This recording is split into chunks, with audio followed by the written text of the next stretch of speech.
অমুসলিমদের কুরবানির মাংস দেওয়া যাবে? জেনে নিন কুরআন ও হাদিস কি বলে। কুরবানি ইসলামের অন্যতম গুরুত্বপূর্ণ ইবাদত, যা সামর্থ্যবান মুসলমানদের ওপর ওয়াজিব।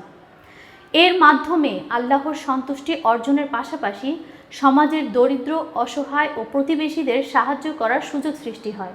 তবে অনেকের মনে প্রশ্ন জাগে, অমুসলিমদের কোরবানির মাংস দেওয়া যাবে কিনা।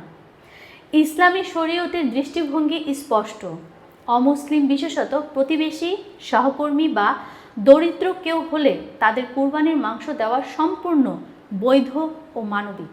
হাদিসে এসেছে, সাহাবী আবদুল্লাহ ইবনে ওমর রাদিয়াল্লাহু আনহু তার ইহুদি প্রতিবেশীকে কুরবানির গোশত পাঠানো হয়েছে কিনা তা বারবার জিজ্ঞেস করেছিলেন। তিনি বলেন, আমি রাসূলুল্লাহ সাল্লাল্লাহু আলাইহি ওয়াসাল্লামকে বলতে শুনেছি, জিবরাইল আলাইহি ওয়াসাল্লাম আমাকে প্রতিবেশীর হক সম্পর্কে এতবার উপদেশ দিয়েছেন যে আমি মনে করতাম তাকে উত্তরাধিকারী বানানো হবে। পবিত্র কুরআনেও বলা হয়েছে, যারা দ্বীন নিয়ে তোমাদের সাথে যুদ্ধ করেনি এবং তোমাদের স্বদেশ হতে বহিষ্কার করেনি, তাদের সঙ্গে সদ্ব্যবহার ও ইনসাফ করতে আল্লাহ তোমাদেরকে নিষেধ করেন না। সূরা মুমতাহিনা আয়াত নং ৮। এই আয়াত ও হাদিসের আলোকে বোঝা যায়, যদি অমুসলিম শত্রুতা না করে তবে তার সঙ্গে সদাচরণ, দান ও সৌহার্দ্যপূর্ণ সম্পর্ক রক্ষা ইসলাম সম্মত।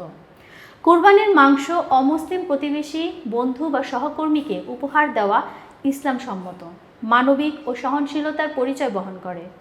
এটি ইসলামের উদারতা ও সামাজিক ন্যায় বিচারের প্রতিফলন।